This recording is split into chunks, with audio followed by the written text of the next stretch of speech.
You'll be late. Yeah. I'm hoping it's a number one. All right, clean it up. All right, yeah. The hour of 6 PM having arrived, I'll call to order this regular meeting of the Finance Organization and Personnel Committee. This meeting is being broadcast live on the City of Keene YouTube channel and channel 1302. The video is also streamed on the city's website and is posted on the website by the end of the next business day, barring any technical difficulties. Copies of the printed agendas are available in the wall pocket just as you enter the meeting room. The public and other city councilors will be recognized to ask questions and make comments on the agenda item under discussion. After being recognized, all remarks are to be made through the chair. I will not recognize an individual a second time until everyone who wishes has had a chance to speak. Anyone who wishes to address the committee is asked to go to one of the microphones in the room and identify themselves by names and addresses prior to speaking. Written comments from the public will be accepted at the city clerk's office until Tuesday at 1 p.m. A minute taker is participating remotely, so committee members and others who are using microphones, please be sure they're on when you're speaking, because that's the only way she's going to get an accurate record for us. With that, we have a short agenda, but I'm going to take a little chairman's prerogative this evening to call out some of our outstanding employees who are having little milestones in the last month. So Alice Kingsbury is going to celebrate, I think last week, 20 years at Keene Public Library. It's probably had an effect on a lot of people. And then next Thursday, Joanna Balcom will celebrate 40 years as a city employee, all 40 years at the Keene Police Department. She started in August 1983 as a records clerk. That's what the title of the position was back then. In July 1988, she became the first police dispatcher in the police department. Prior to that, the desk was covered by officers in some sort of fashion. She served 30 years full-time as a dispatcher, retired full-time in 2018, and continues to this day working part-time as a dispatcher in the police department. So you can guarantee that she's trained a lot of people how to be a good dispatcher. She's helped a lot of people. Probably most people in this room has called the police department one time or another, and she's answered the phone and kept you straight.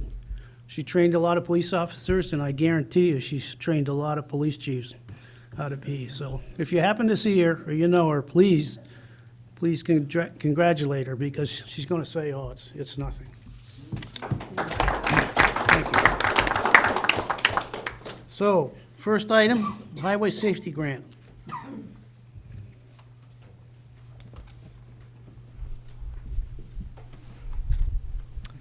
Good evening. I'm Mike Kopcha, police captain over at the police department, and I'm here regarding the 2023 highway safety grant. We're seeking the authorization from the committee to accept this grant. This is a grant that we apply for on a yearly basis. My understanding this year is a little bit different. Typically, it comes in smaller sections. However, this year they've combined all that money into one lump of $14,500. However, that money is pre-doled out into a couple different categories. The first being sustained traffic enforcement patrols, which would be comprised of speed enforcement, distracted driving, texting, seatbelt violations. The second batch of money is specific to downtown stuff, bicycles and pedestrians on the sidewalks. And then lastly, DWI-specific patrols. It rounds out the rest of the way that money is dispersed. This money is important for the police department in over and above our regular patrols, and we try to pay attention to all that sort of stuff. This allows for an additional officer to come and be added to a shift that just deals with whatever that specific detail entails, whether it's specific to speed enforcement or DWI patrols. They are dedicated to that, and barring some huge emergency, that they focus on that and only that. So and to include same with the downtown patrol. It allows us extra manpower and the money to pay for it to attack these specific things. And as it's detailed by the Highway Safety Agency, these are some of the more dangerous types of behaviors, driving behaviors anyway, that the goal is to prevent bad accidents and loss of life, that sort of thing. So again, we're here to, or I'm here to seek the authorization from the committee to receive and do all the things that we need to do to expend that money. Okay, thank you. Questions, members of the committee? Members of the public? Seeing none. Motion, please. Move to recommend that the city manager be authorized to do all things necessary to accept and expend the grant from the New Hampshire Highway Safety Agency to fund Highway Safety Grant Keene. And I second. It's been moved and seconded. Any further discussion, members of the committee? Seeing none. All those in favor? Very good. Thank you. Thank you very much. Next item is a grant also from Historical Resources Certified Local Government.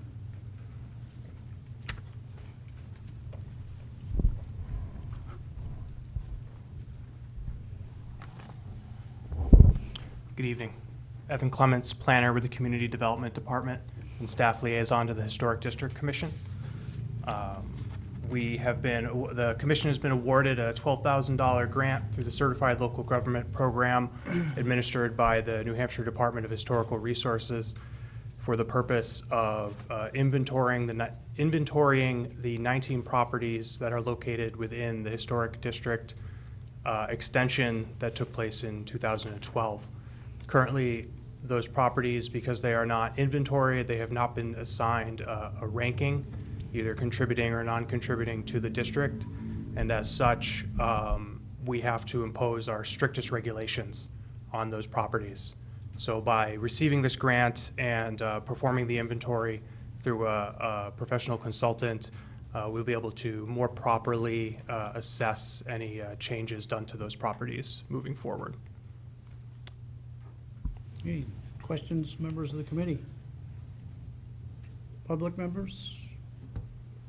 Okay, seeing none. Motion. Move to recommend that the city council accept the grant and authorize the city manager to do all things necessary to execute a $12,000 grant award from the New Hampshire Division of Historical Resources Certified Local Government Grant Program for the Historic District Commission to work with a qualified consultant on the historical and architectural inventory of the properties located within the extension of the downtown historic district that took place in 2012. Second. It's been moved and seconded. Further discussion, members of the committee? Seeing none. All in favor? It's unanimous. Thank you very much. Juvenile Court Diversion Network funding. There's a grant there also.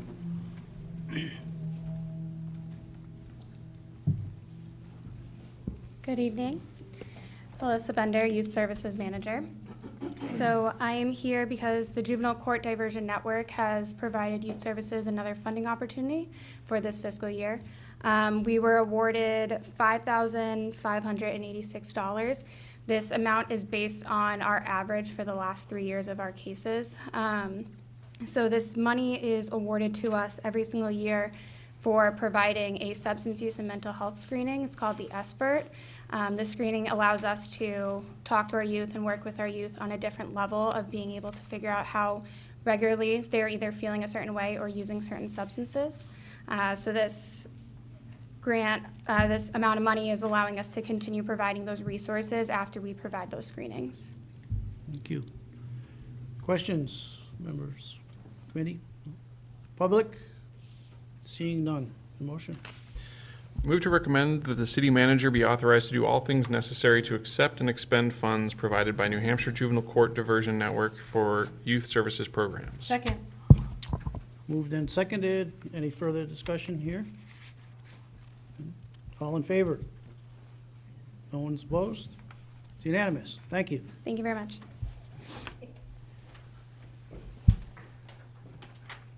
Pamela?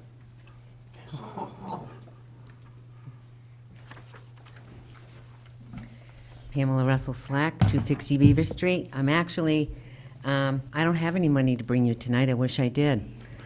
But anyway, this was postponed because I was not available in July. And I think it's a reasonable request to consider an amendment to the rules of orders to include language about council workshops. There is nothing in the rules of order that mentions council workshops, and because of what happened this summer, I think that it's something that needs to be addressed. I think the public needs to have a better understanding of what council workshops are about, and I think it would also help the city councilors as well. And that is why I sent this in. Okay. Questions up here? So I had a question for the city attorney. Any action by a committee or otherwise always has to come to the city council, right? No activity, whether it's a workshop or any particular committee, would act upon their own. The city council has to approve everything, like tonight. We might all pass all of this, but it's got to go to the city council before action is taken. Yeah, and if you don't mind, let me back up just a second, just for the public and everybody else, because I know that there was some confusion about this previously. We talked about it a little bit previously, just to make sure that everybody sort of understands the rules, right? Under state law, principally RSA 91A, but that there's a whole nother set of chapters that deal with city council powers and authority and everything else. But under 91A, once you have 8 members of the city council sitting together in a room, you have triggered a quorum. Whether or not that group of individuals can act or not depends upon other things that have to happen, right? It must be in a publicly noticed meeting for that purpose, for the city council to sit and meet. Once you have 8 members of the room and they are publicly noticed, and the public has the right to attend the meetings, subject to certain exceptions, as you know, then the city council, all 8 members of those individuals, have the right and the power to act on any matter that is properly before you at that point. So during that workshop period, the statute makes no distinction between 8 members sitting for a regular council meeting, 8 members sitting in what would otherwise be defined as a workshop, makes no distinction about that whatsoever. And if you are sitting together in any capacity and a matter is properly before you, then the city council has the right to act on that. Bringing that back forward now to your question, Mr. Chairman, the answer to your question is it's the city council that has to act as 8 members or more, sometimes 2/3. But when the committees act, it's only a recommendation. The committee is not making a decision for purposes of the council. You all understand that. Anything that goes up to the council from the committee process is simply a recommendation, and then the city council would decide how to act on that recommendation. In this workshop process, the same thing, it would also apply. You don't have to have a committee action necessarily for the city council sitting in what would otherwise be called a workshop to vote if you wanted to vote on a matter that came up during the workshop process. What's being proposed, and quite frankly, to be very clear, I have no opinion one way or the other. It's certainly up to the city council. That's their rules, your rules. What's being proposed is to carve out an exception from the opportunity to vote process when you're sitting in what's otherwise defined as a workshop. Now, we would have to define that, what constituted a workshop and what did not at that point. But once it's codified in your rules, and apparently this was a problem that may have occurred, there was something in the ether from the past, perhaps, that said, oh, we don't vote in workshops. Well, whether that was true or not wasn't something that I experienced. It was not your pattern or practice to vote in a workshop, but it never really came up during the period of time that I was here to vote on anything. But in order for the city council to bind a future city council, if you decided to do this, then you would need to put it in your rules of order. And remembering that the rules of order are still subject to a suspension on a 2/3 vote. So that's sort of where we're at. Does that answer your question, Mr. Chairman?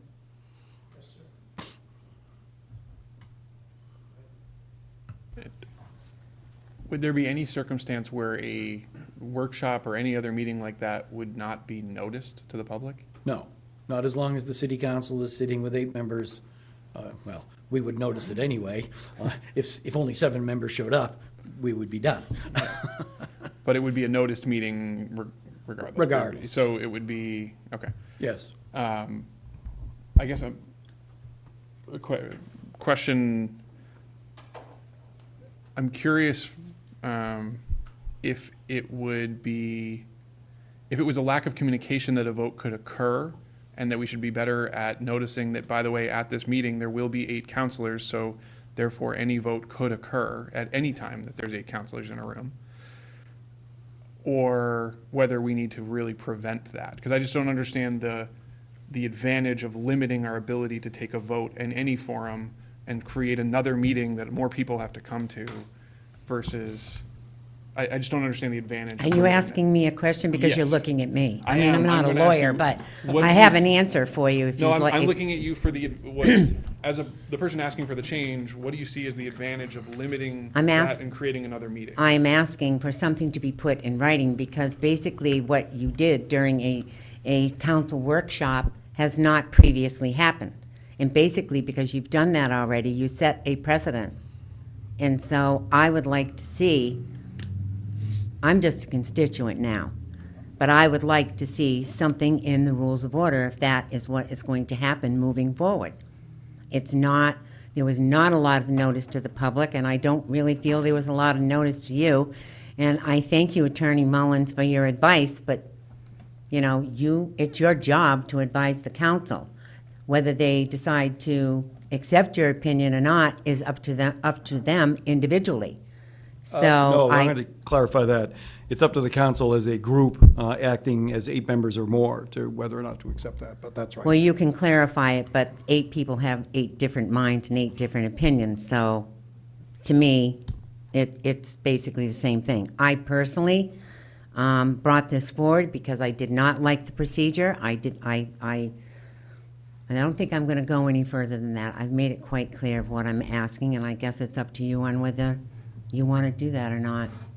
Tara, clarifying my question is what the advantage of making that change would be to eliminate the ability to take a vote at a, Because then I think people would understand if you have 8 or more people in a room and you have a little city council workshop, that's, you don't have to, it doesn't have to go to committee. It didn't go to committee, which is usually what the procedure is. It goes to a committee. The committee makes a recommendation, and then it goes to the full council. Basically, what you've done is you have 8 counselors that can make a decision. 8 counselors, if they all vote yes, it passes, okay. instead of the 15 that were elected. Well, So- in a normal city council meeting, it's only always 8, right? You could have an 8 to 7 vote and it would be, I'm trying to understand. It depends if, if somebody's missing. I mean, 8 to 7, yes. 8 to 7, everyone knows. If it's an 8 to 7 vote, 8 will be, and 8 decide, and it's approved, then it passes. Just one quick question. If 8 counselors were present, this is a question for the attorney.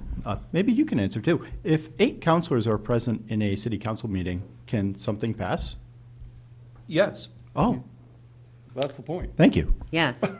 And that's why I'd like to see something else in the rules. So I guess moving forward, would 8 counselors not be allowed to vote during a city council meeting? Is that what you're saying? The proposal that's being presented to you is that in the context of a workshop, which would have to be defined and the parameters would have to be outlined for that purpose, that under the rule, if it were adopted, you would not be able to take a vote in that context unless you decided to suspend the rule if it were adopted. And if you suspended the rules, Attorney Mullins, if they suspended the rules, Is there a question?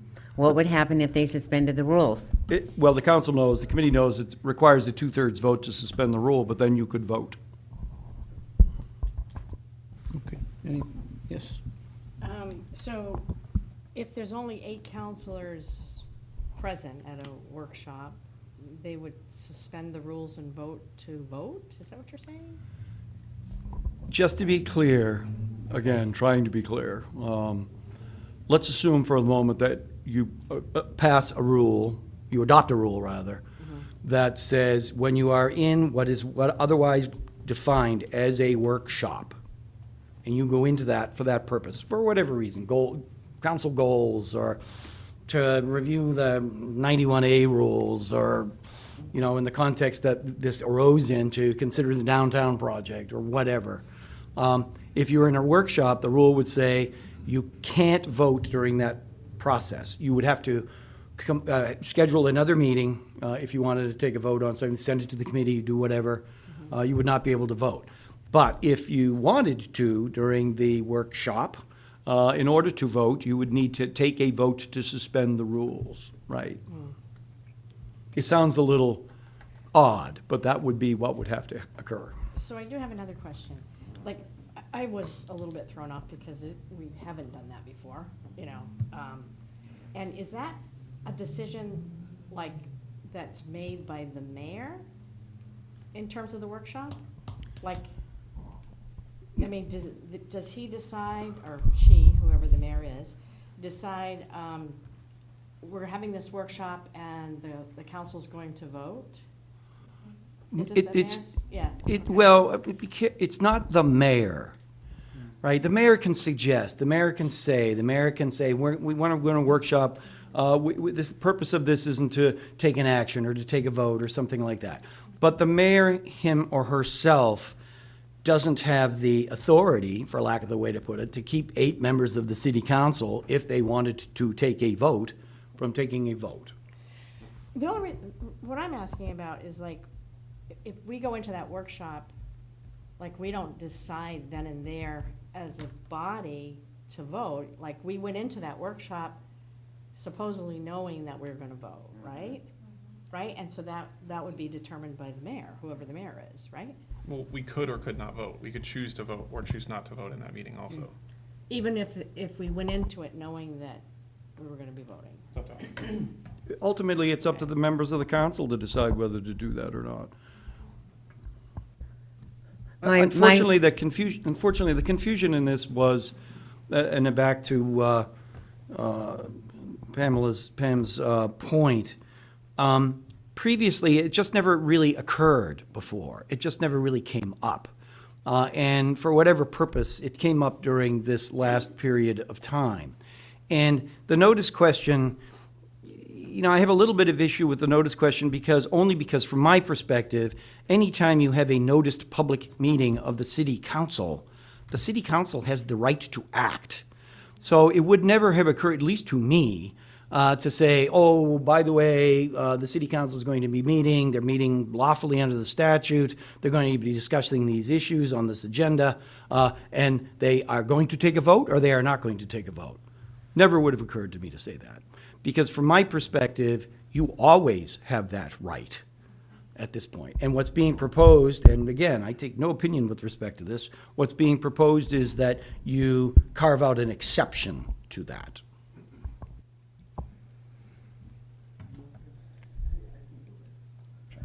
I'm sorry, but I'm not finished. So, Thank hang you. on, hang on, Thank you, hang on, Mr. folks. Chair.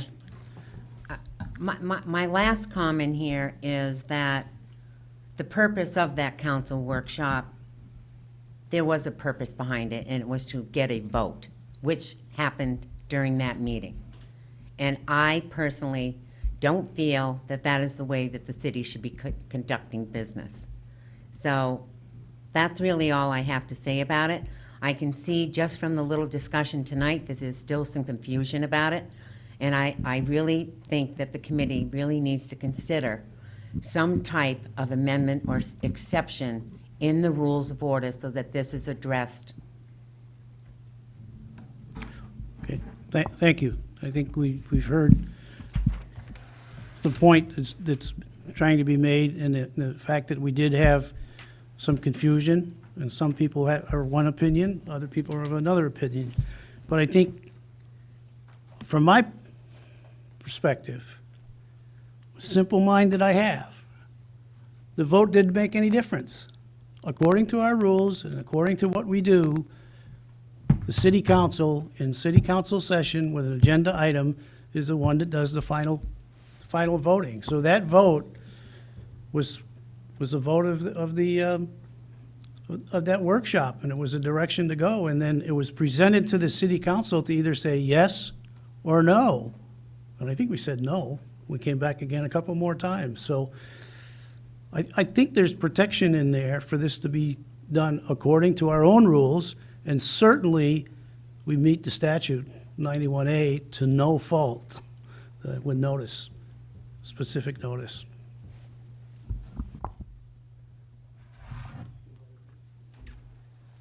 So we have two options before us for a motion. Which one? Oh, you're going to put this on me. We can recommend. Yeah. We got a member of the public who would like to speak. Thank you.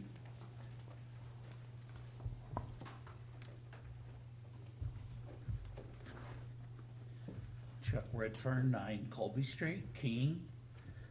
Thank you, Chair. Thank you, councilors. Okay, thank you. Chuck Redfern, 9 Colby Street, Keene, New Hampshire. Thank you, Chair. Thank you, councilors. I'm coming in late to this discussion, but because this isn't what I was prepared to discuss tonight. That's not what brought me here, but it's a very interesting topic.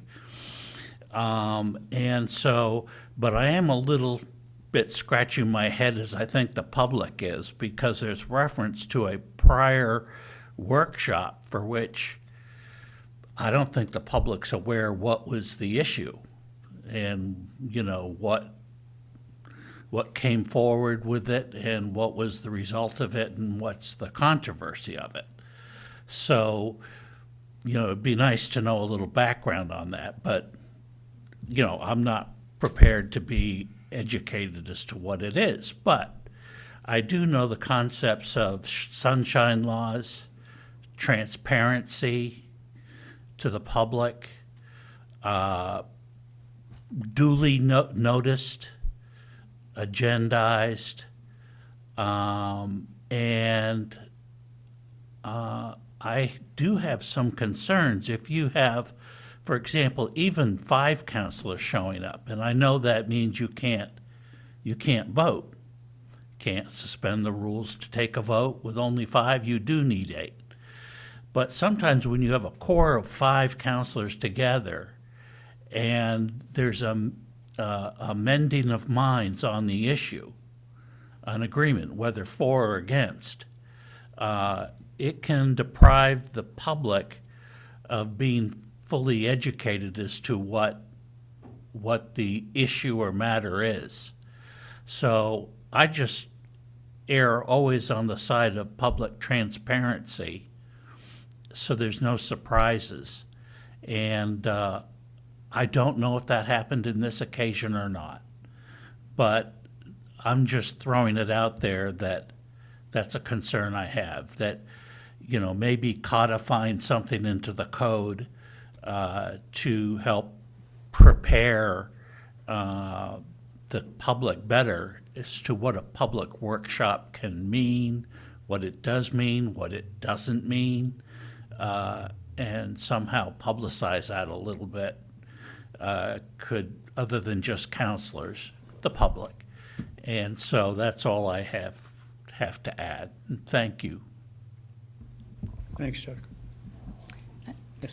Just to try and answer some of Chuck's questions. Thank you. The concern came about as a result of the council meeting as a whole in a workshop and voting on the downtown project. It was a duly posted meeting. It was posted as a workshop. They ended up sending it back to MSFI again, and then it came back again. So that's the concern, because in the past, the council hasn't voted at a workshop. But it is a meeting of the council, and it was posted as such. Okay. City manager, you said that it did come back. It came back to whom? The full council or to a subcommittee? Didn't it go twice to the full council? It went twice to the council and once through the MSFI process. Or Okay. twice through the MSFI. Twice through the MSFI process and twice to the full council. Okay. Thank you very much. And just to clarify that too, as well, on the transparency piece, I mean, the public has a right to attend these meetings. It's not like they are closed. They are Okay. noticed to the public. The public was at the meetings that occurred. So it's not something that happens in its own little vacuum. The public certainly has a right to attend the meetings. Thank you for that too, Attorney Mullins. Okay, all set. Thank you. Thank you, Mr. Chair. Just to add a little bit of clarification, I think, to the timing of the process. If I recall correctly, the only vote that the workshop took was the final workshop, which was to suggest one of the designs back to MSFI. At that point, there was one MSFI meeting where discussion was held on that suggestion, which then made a recommendation back to the full council. So precedent is certainly an important thing to consider when we're taking these actions.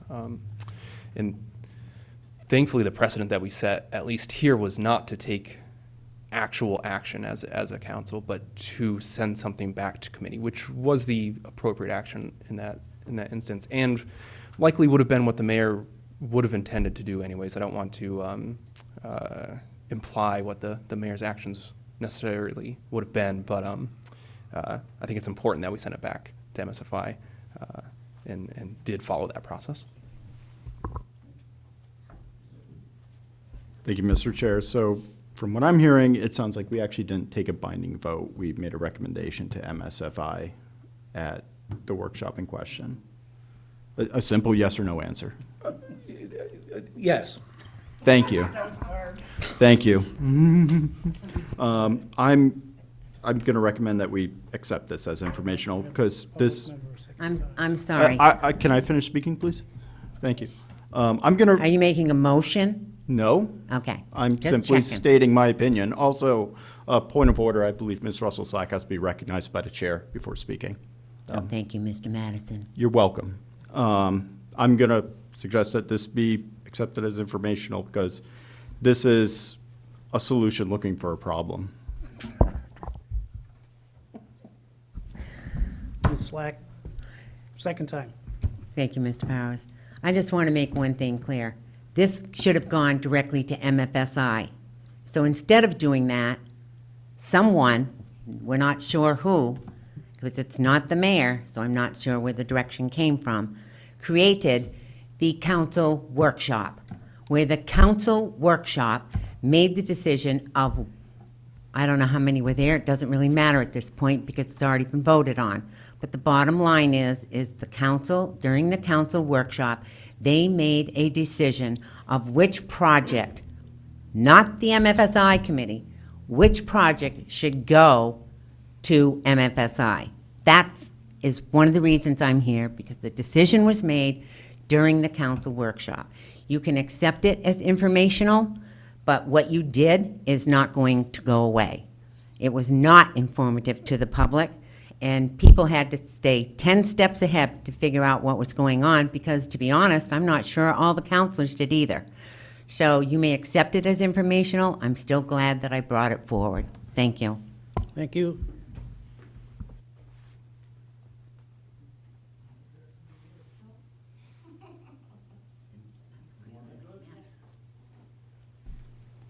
Move to accept as informational.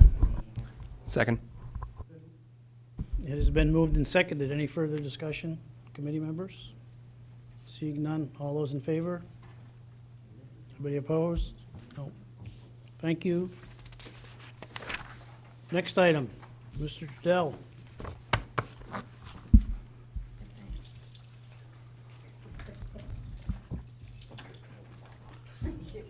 Bob Trudell.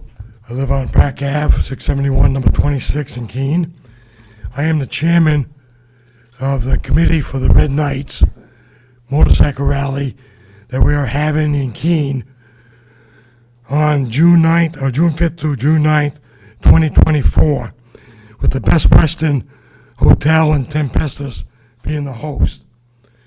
And why I'm here tonight is there'll be approximately 400 motorcycle groups participating. And what this event is we come for a little rally, we tour the area, see different sites, go back and have an annual supper type of thing. And other events that we have done is we have a parking permit that when the package we give to the people when they register, we give them a little decal that goes on a mirror or a headlight, wherever we decide to do. And that allows them to park for free in a parking space. Now, I know the council's not going to say, yeah, you can have a free parking space. What they normally do is they make a donation. So they figure like $1 per registration for 3 days at 400 bikes would come out to $1,200. Not all 400 bikes would be up on the city at any time because we take off and go in different areas of New Hampshire. It would be like if they come in for the morning to go to the restaurants for breakfast or lunch, browse around. We are working with the Chamber of Commerce for different activities to see. So basically, when we're done with this rally, we charge an entry fee, and when we're all done, we have to have a zero balance. And our donation for the event is to Donate Life New England. So any money we have left over is going to go to that organization. So what we would do is if we agreed, or you guys agree, to the $1 per day for each bike for the registers, if there's any, we would charge that on the entry fee. And then anything that we have left over would be donated to charity. So the proposal we have for you guys is a donation would be great, but we know that's not feasible, is to do $1 per register for 3 days for $1,200, and then have a permit that we would put on a headlight or mirror, and those bikes can park in the city parking spaces without having to plug a meter. Thank you. Questions up here?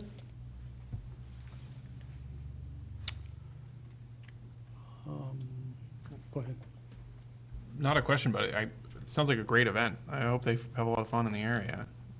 I should have made a note that what we are active, retired firefighters all through the United States, overseas. Out to the Finger Lakes this year, we had guys from Germany over. They came over, rented bikes, they go on the tours. We had a big convention up in Loon Mountain just before COVID, and they're still talking about it, about the scenery here. They wanted to go back to Loon Mountain. I said, wait a minute, you gotta come to Keene. Keene has a lot to offer. You can leave Keene and ride all the windy roads you want.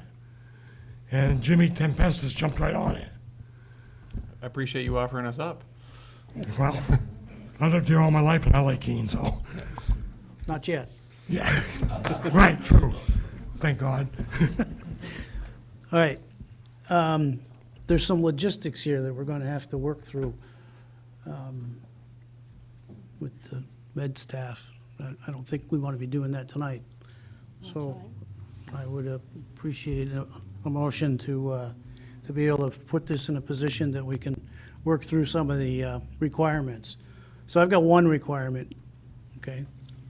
And you know what I'm talking about. There's a certain retired fire chief that often likes to show up like Santa Claus, so he will have to drive down Main Street next Okay. year, okay?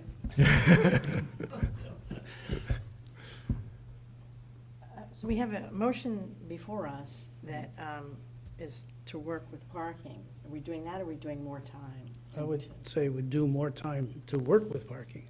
Yeah. Yes.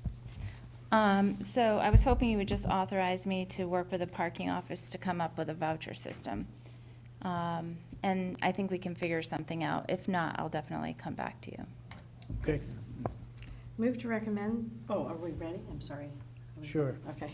Move to recommend that the city manager be authorized to work with parking to explore potential options for a voucher system. Second. Okay, it's been moved and seconded. Any further discussion? All those in Tom. favor? Tom. Yep. Thank you, Mr. Chair. Just a quick clarifying question on that for the city manager. So would we expect then, at some point between now and next June, to have someone come back to us on both this specific topic and on the voucher program? Or are you, like, were you talking about a voucher program just in general that we might be able to explore, or specific for this event? Thank you. Specific for this event, just to accomplish what they are requesting. And so, because we really don't have anything like that in our ordinance that allows us to do that, by voting to allow me to create something for this one event. Go ahead. I would just say I'd be curious to learn how we end up doing it. Sure. Just even if Yeah. it's just an email on the side, just because it's something that could apply to other organizations if we end up doing something Yeah. similar down the road. We'll have parking come in and talk about it. Yeah. Cool. Yeah, I'd just like to, if we can do it sooner than later, because I have to get registration forms out so people can register, and we need to know a price to set that for, because the hotels are already booked out. They're already sold for that 4-day event. Okay, sure. We might be having the food festival in that weekend as well in downtown Keene, just as, See, this- it might be the week before. We're going back and forth on 2 dates right now, so you might have I mean, they all have to eat except for Saturday night when Jimmy puts his barbecue on. So, Okay, I think we'll cover it all. All in favor? No one's opposed. Thanks. and you have my information to get a hold of me from the city clerk. Thank you very much for your time. Mr. Parking.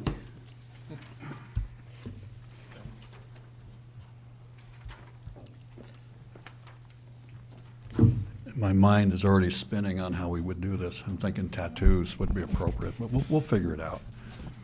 So, good evening, Mr. Chairman. I do have the long version and the short version. I'll try the short version on first. Tonight, we're here to request your recommendation to the City Council that purchasing requirements to solicit bids be waived to allow the purchase of 15 additional pay stations for the parking management system. Presently, we have 14 pay stations deployed. This request is consistent with our strategic plans, council goals, and was outlined in the capital program. It's in the CIP. We have no operational issues with our existing stations or software. It would make little sense to the public or the parking system to have multiple types of equipment and software by varying the stations used. So we'd be continuing to purchase and install what we already have now. Are there any questions? And I've got pages of answers if you want. Members of the committee? Members of the public? Okay. Whose motion is it? This is me. Move to recommend that the City Council waive the purchasing requirements of the City of Keene Code of Ordinances, Section 21332, for the sole source purchase of 15 pay stations for $115,725, which includes the stations, hardware, installation, communication, and warranty fees from the pay station supplier Flowbird. And I second. Okay, it's been moved and seconded. Further discussion, members of the committee? Seeing none, all in favor? No one opposed? It's unanimous. Thank you, Thank committee. you. Mr. Bohannon, where is he? There he is. He's got one of those new shirts on, guys.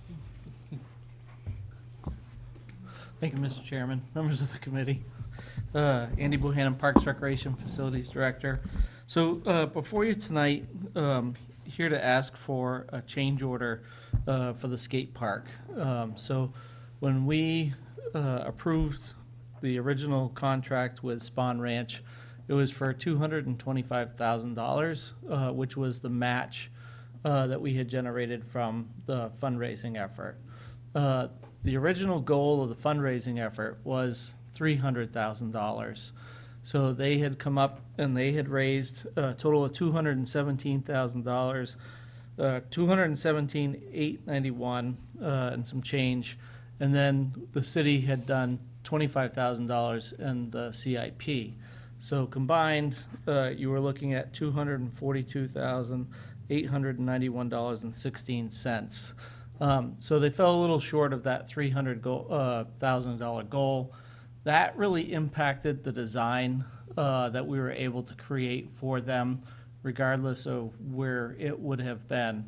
By adding this and getting up to the $300,000 mark, it expands the footprint of the skate park itself. It widens the park by a total of 8 feet, which then allows for the spines to get extended, as well as adding some rails. And I realize that 8 feet doesn't sound like a lot, but if you think about this little corridor and all concrete, that's quite a bit of length and width. So I'm hoping that you move forward with this recommendation and allow the skate park folks to have the facility that they had originally set out for. And it still leaves the city with $167,000, almost $168,000 for site improvements with the LWCF grant. This was really initiated by, there were a lot of dominoes in this particular effort. Because we received the Invest New Hampshire grant of the $117,000 to demo the building, I wasn't able to bring forward the change order until we received that, because if we hadn't received that, we were going to be using these funds to demo the building. So a few things had to get leveraged, but it was all a domino effect, and I think this is the final domino in this project until we can execute. Thank you, Mr. Chair. Is there an intent for the remaining 167,891? Yeah, so that'll be all site improvements to the skate park area. So where the findings building was, we'll be putting up some fences, some trails, some benches, the trees, not trails, but a connection between the two, the Russell Park parking lot. We'll try to put in a parking lot, a smaller parking lot at the skate park. So making that connectivity all happen. So really what's going to be pretty amazing is you have a current Russell Park, which is about 4 acres. You add this 2.5 acres, and this whole lot is going to be open park visibility. You see the Cheshire Rail Trail come right through that area, the basketball courts on the other side of that. That whole recreational area will be open, and hopefully that where the skate park will be and the removal of findings, and you put a parking lot there, that just adds to the activity on the Cheshire Rail Trail as well, because people will be able to park there if they didn't want to park down at Eastern Ave. But it'll give a lot more options for people. I appreciate it. I was looking for that clarification of what you meant by site improvements, and that was helpful with the benches and the parking lot piece. Is, in lieu of having folks come back, is there, clarify where my brain is going, is if it doesn't take $167,891 to do the site improvements that we're intending to do there by the time we're done, I don't know how much those are budgeted to be, I would almost rather see the remainder of that go towards the skate park for another 2 feet than go back to some, like, we have to figure out what to do with it. If it's intended for this, I'd rather not, I don't know how much those site improvements are intended to be.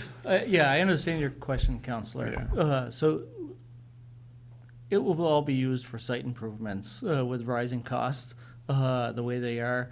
The intent is, if we are able to do that, connect the parking lot to the skate park, the parking lot at Russell Park that's there, connect that and have kind of a way for not just a normal sidewalk, places for kids to ride and kind of have that movement in that. That's kind of the vision that I'm hoping to create.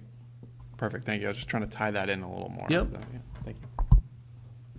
And if for some reason that amount of money still is available at the end of it, and because it's a project, it's going to sit in that project till all the obligations are met and guarantees and warranties, and if for some reason there's a part of the project that needs to go forward, all they have to do is come and see us.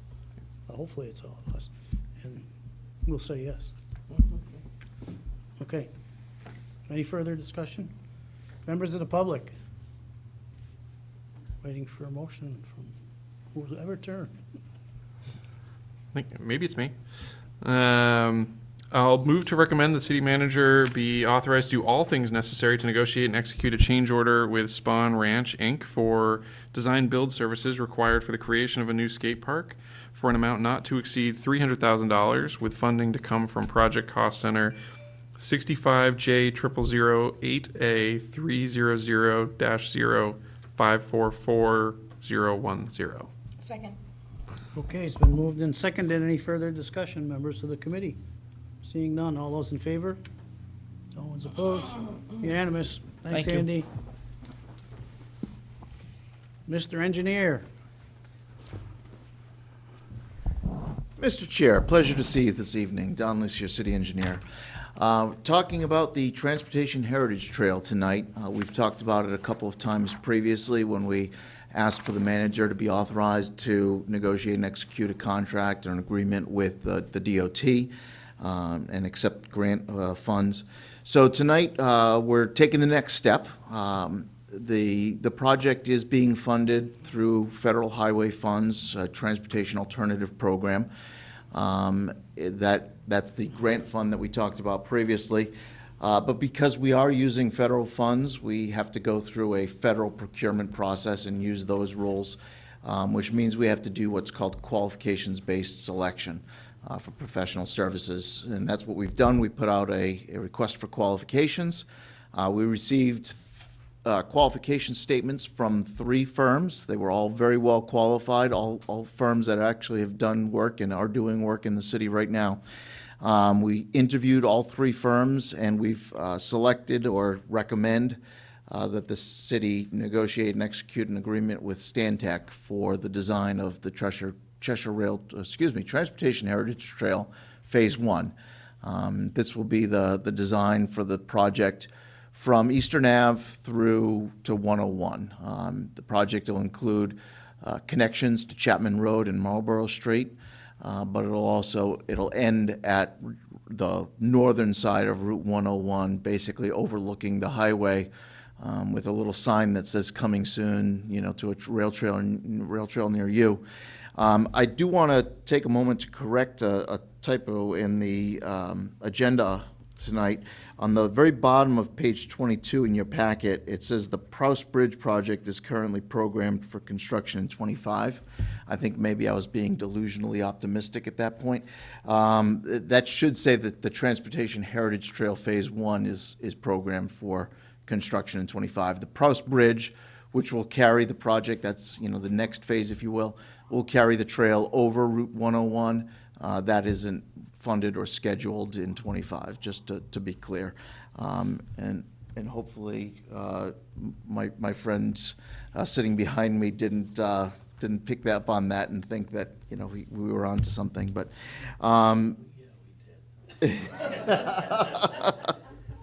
damn it. The other thing I do want to say is the city has appropriated funds for its projects. We have the funding in place for our 20% match. But I would be remiss if I didn't give a tip of the hat to some generous support from Pathways for Keene, sitting behind me, as well as the Monadnock Conservancy that has donated funds so that we could have that local match put together. And with that, I would love to take your questions. Thank you, Mr. Chair. I was looking through the criteria. One of the criteria was not listed as cost that I could see. That's correct.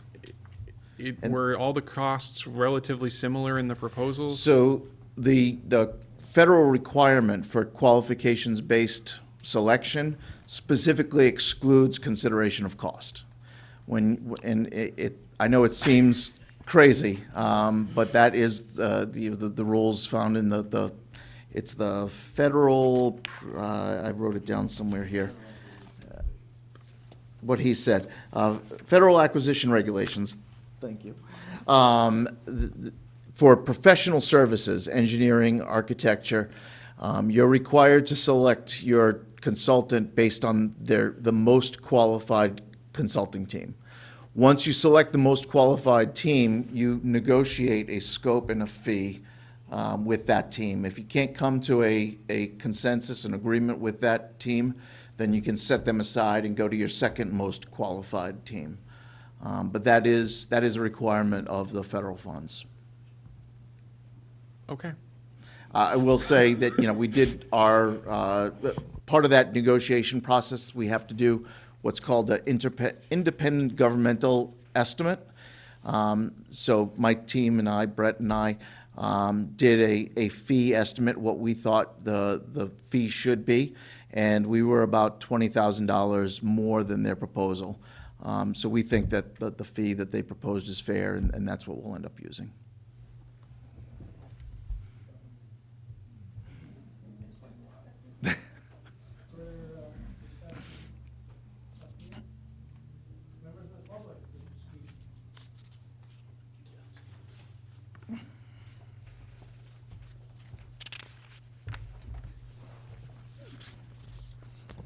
Chuck Redfern, 9 Colby Street, a Board of Director for Pathways for Keene.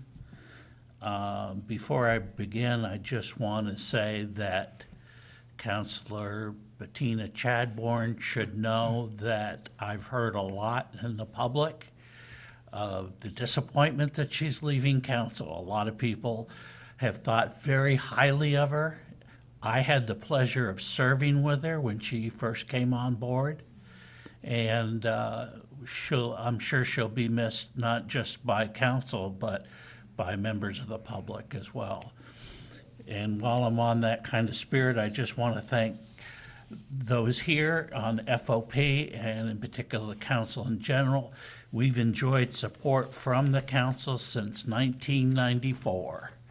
And it continues today. And as a result of that support, we receive further assistance and guidance from city staff, city manager Elizabeth Dragon, Don Lucier, and also Court Bloomquist, as well as Andy Bohannon. And so I just want to say kudos to the folks that are here tonight for this particular phase.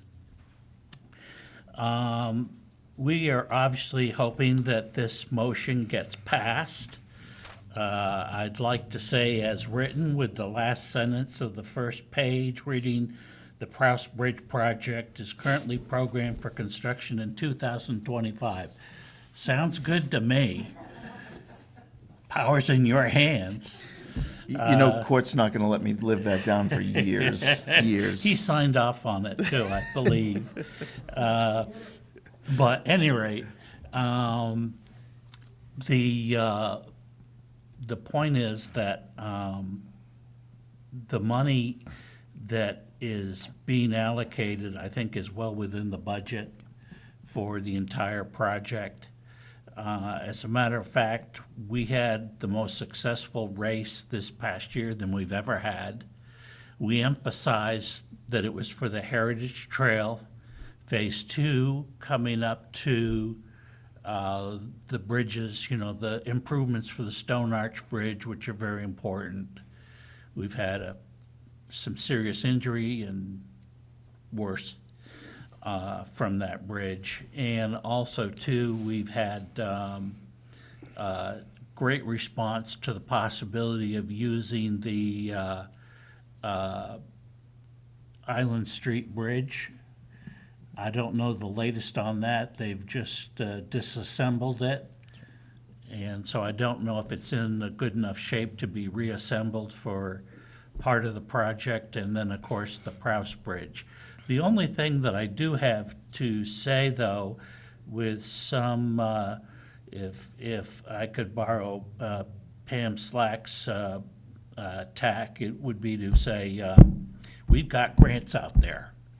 And they, who knows how long they're going to be available at the rate and at the extent that they are. And so I would encourage the city to perhaps consider the possibility, if the government ever decided to grab back those grants, how that might affect these projects that are in the CIP. So I would encourage that the projects for the Transportation Heritage Trail in all its phases be regarded as important in the CIP process as far as timeliness goes, because of, it is a large project. It's I don't know what the range is, but there's components to it, so it's hard to figure out exactly what's coming up next from our perspective. But we do have a public that's very excited about the project, which is why, again, I think it was the most successful fundraising effort we've had. We also intend to step up our game for fundraising significantly. We've got some offerings in the future that we think will help boost our fundraising capability. And so we just hope the city can keep up with us. So that's our challenge to you. And so with that said, I just want to thank you for that opportunity tonight to express those thoughts. Thank you all. Thanks, Chuck. Anything further up here? All right. Motion, please. Move to recommend that the city manager be authorized to do all things necessary to negotiate and execute an engineering and technical service agreement with Stantec Consulting Services, Inc.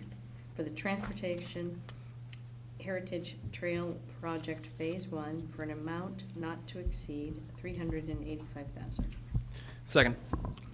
Okay, it's been moved and seconded. Any further discussion, members of the committee? Seeing none, all in favor? Anyone opposed? No one's opposed? Unanimous. Thank you. Sewer force main. Yes, sadly, Mr. Chair, the next item on your agenda will not give you the same warm and fuzzy feelings. Sewers This- always give me the same warm and fuzzy feelings. Boy needs help. We've spoken before about the sewer force main that conveys all of the city and Marlboro's sewage from Martell Court to the treatment plant down in Swansea. It's about 2 miles long, 30-inch diameter. Ductile iron pipe. It was installed in 1985, so it's been in service for a while, and it's served us well, certainly. There are no leaks or defects that we're aware of, but that is one of the more difficult conditions that you can put a piece of infrastructure through.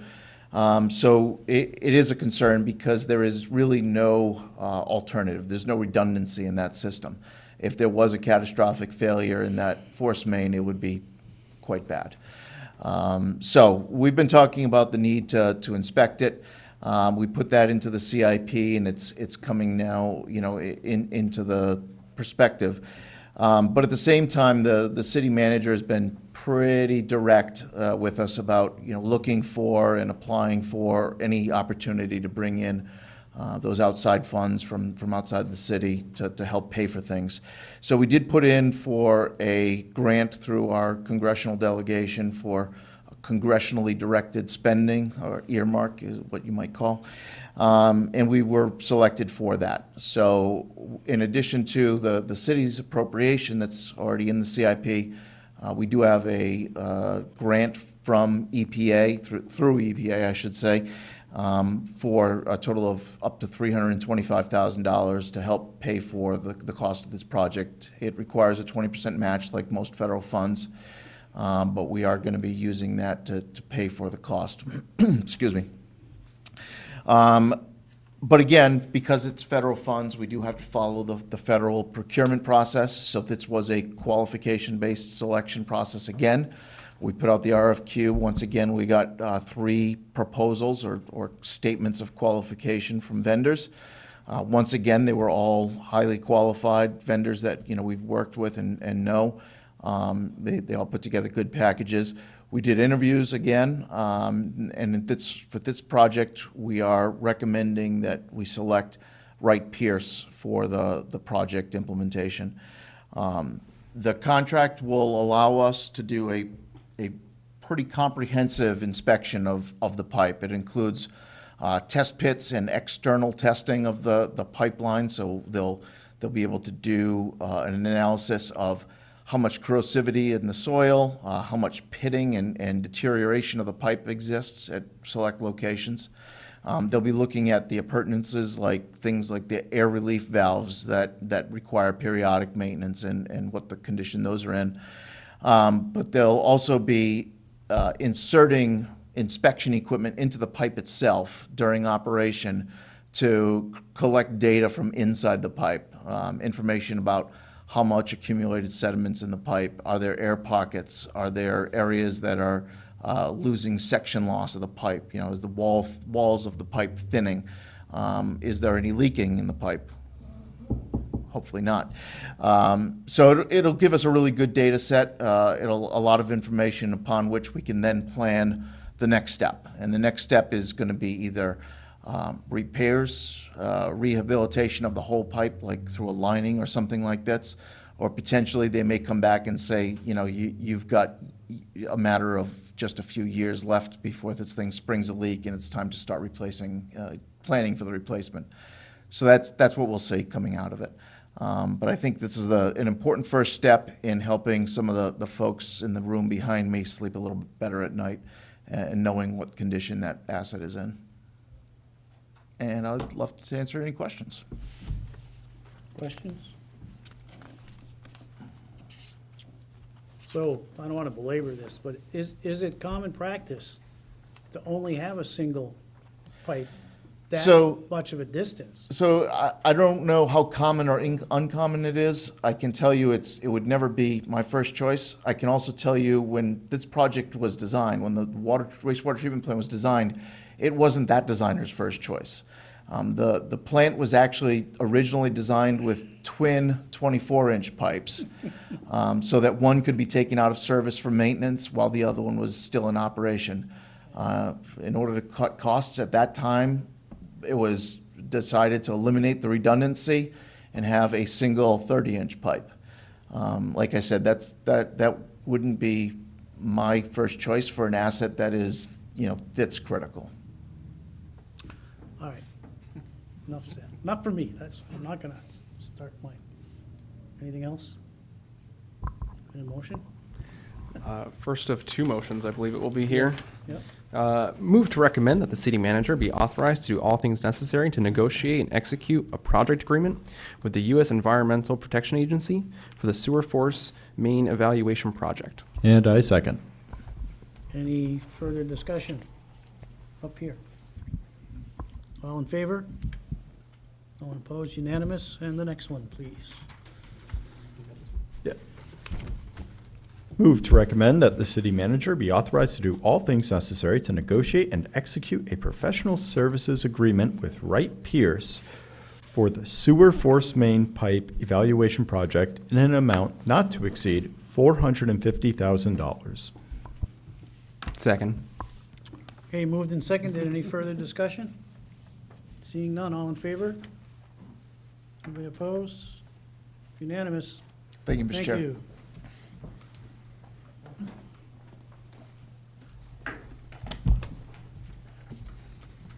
Mr. Engineer, you would not have allowed that single pipe, would you? Or you weren't even around then, didn't it? Would not have been my first. He was not No, around. I'm talking the blue one, not the green one. Good evening, Mr. Chairman. This is one of those, I think, you've heard me talk before about decisions you make today and what do they mean for tomorrow. And I'm like the city engineer, I'm one of those who looked at that decision made in 1985 and certainly can understand, being the director, can understand the need to and the feeling that costs needed to be reduced. And the folks at that time probably weren't thinking about what happens 30 years from now when you have to do something. So hopefully these sort of things you reflect upon as you're asked to make decisions, that maybe those decisions people don't understand or don't agree with today, but your decisions you make today kind of set the path for what people are going to do in the future. And this is also about the Martel Core Pumping Station. As the council has been notified, we are still under an emergency situation there. that station, there are very few things, I think, in my career here or things that I oversee that that cause me not to sleep. That station is one of those things. I think the engineer already talked about it. I know Aaron Costa, Ops Manager, Assistant Public Works Director, has talked about it. That station is basically the heart of your wastewater system. If that fails, you're literally going to be standing down on Martel Court, Lower Main Street in sewage, because there's nowhere else for it to go except to come out the manholes and find its way to the river. So we did declare emergency, and Kristen will talk more about what the issue is and the cause. But we have declared an emergency. We are still under that emergency. The goal here is to repair a single knife valve, because there is no bypass. As the city engineer mentioned, I have no way of shutting that station down or moving sewage around that station. We have to come up with a plan to do that. To come up with a plan to do that is going to require funds. We have done an initial, looking at an initial contract with an engineering Wright Pierce, just over $100,000 to begin that process. But to be able to fund that, we need some funds to do that. And the resolution in front of you this evening is to take out an initial quantity of funds from the unallocated fund balance of the sewer fund to begin funding what I call is Train A, is the initial need to come up with a way of bypassing around this area to be able to do a more permanent repair on it. So I'm going to let Chris just talk about what happened and where we're at right now with the pump station. Thank you, Mr. Chair. Is this on? Yep. Perfect. So the rain that we had the second week of July really pushed us back. I was actually on vacation in Maine with my family when court called me, and I knew that that was not a good thing. Came back and found that the 30-inch knife valve that court was talking about had a failure of what's called a packing gland. The gland goes down over the top, and there's a packing material underneath that. And it just retains the water in the pipe, but allows the knife gate to move back and forth. The excessive flows that I believe were up around 12 to 14 million, and to put that in perspective, our normal flows would be about 3.5 on a day, caused that packing, which is circa 1980s, to get pulled out and sent away in the wastewater, allowing roughly what we estimated to be about 100 to 120 gallons a minute leak out onto the floor of the dry side of the building. At that point, when I got back, we had started initially setting up some redundancies to pump any of the wastewater that was coming into the dry side of the station over to the other side and make what I'd refer to as a tragic loop to keep all the electrical components dry and at least keep things running. I monitored that station for 36 consecutive hours to make sure that the station stayed running. That following afternoon, we had a consultant and a small general contractor come, and with the assistance of my staff and the contractor, we were able to slow the leak down to a very manageable situation that the station was designed to handle. So probably flows of maybe 2 to 3 gallons a minute, and continually getting lower as material in the pipe starts to build up. The leak slows down, but it's just a temporary fix. Current operation, things are very status quo, but we do check and monitor that station twice a day, 5 days a week when on call, or 5 days a week when we're staffed, and staff who are on call at the wastewater plant on Saturdays and Sundays typically stop in to make sure that everything is still copacetic and that we're not having a major issue that it could be. So I guess to understand sort of when we talk about dry side and wet side, the wet side is basically where the wells would be for when the wastewater enters. It sits there, then moves through the pumps. All our pumps are on the dry side. So if the dry side fills up, we lose our pumps. And to try to get pumps today is probably an 18 to 24 month periods. And so as you can imagine, if I can't pump sewage for 18 and 24 months, not much is going to happen in the city of Keene.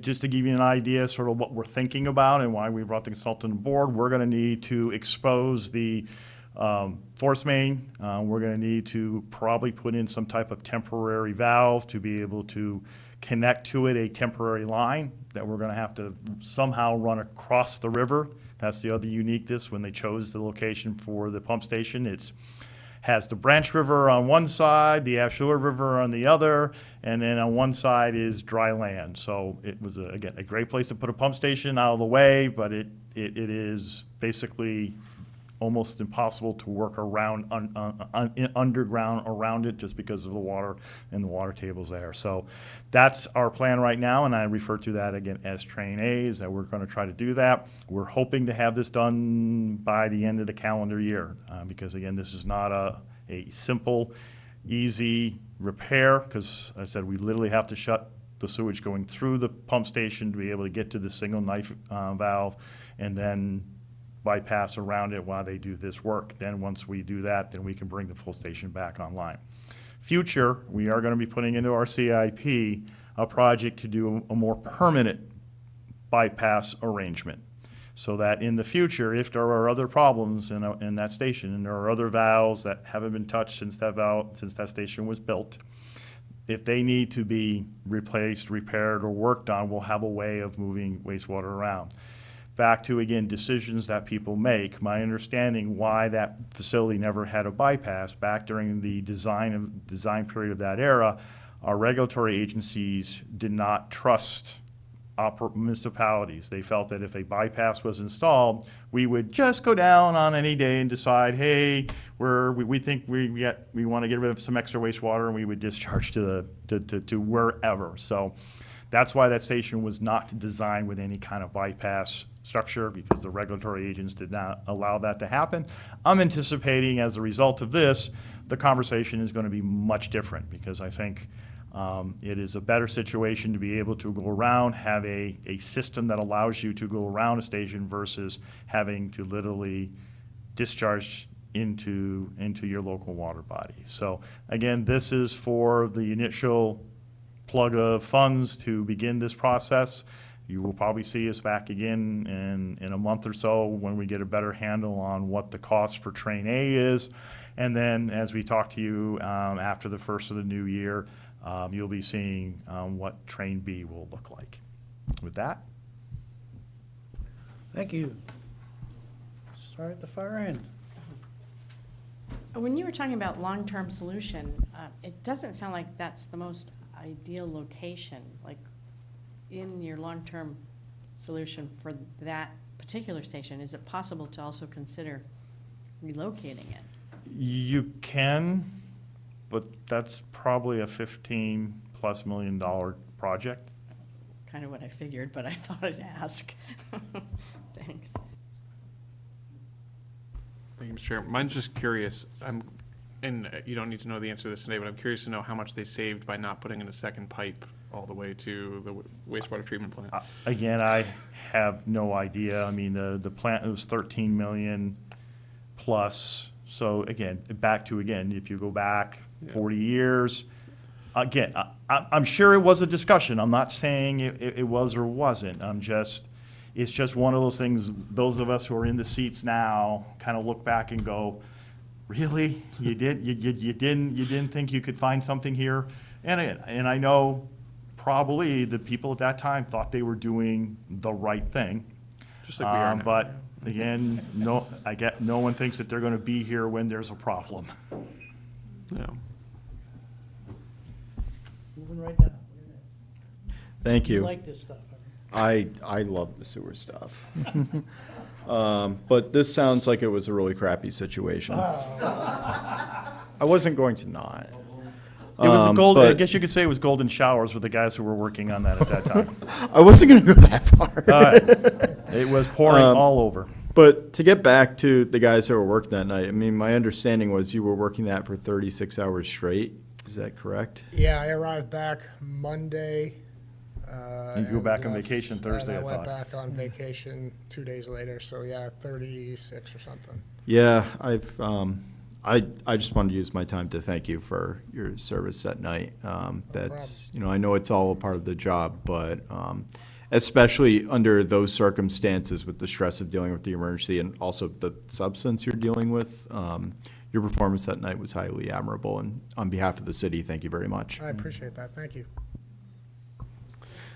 Well, I'm going to spend a moment being repetitive to my fellow counselor, and I really just want to thank the entire department for all the hard work they put in. I remember when I heard that there was an issue, I was dealing with a bit of flooding in my basement, and I was stressed about that.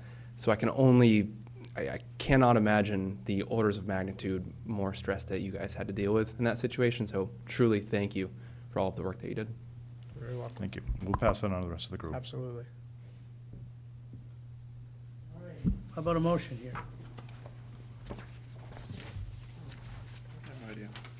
I move to recommend the adoption of Resolution R 2023-31. Second. Been moved and seconded. Any further discussion? In that case, all in favor? Anybody opposed? Unanimous. Thank you, Mr. Chairman, Thank you. committee. Thanks. That's it. Meeting is adjourned.